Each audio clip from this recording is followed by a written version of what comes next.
that would soon come back to haunt him, as John was about to be involved in the most public scandal of his career.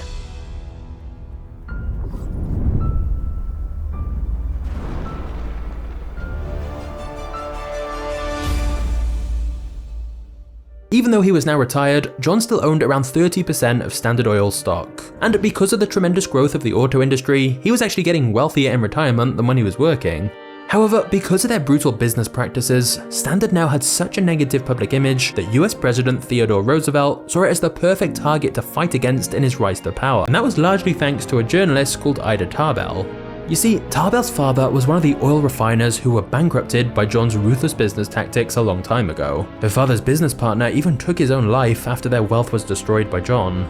Now, Tarbell was publishing monthly articles that told an in-depth story about the company and the man who had bankrupted her father and made her childhood miserable. As you'd expect, she didn't have many nice things to say. Tarbell managed to break through John's wall of secrecy, and so the dark history of the once mysterious Standard Oil was now in full view, with John as its protagonist. His backroom deals with railroads, his intimidation tactics, the politicians they bribed, everything was fully revealed, and the American public devoured the story. The series even exposed John's father's history of scams, his sexual abuse accusation, and they eventually discovered his second marriage, which took a heavy emotional toll on John and his family. So his public image was contaminated as she publicly condemned him.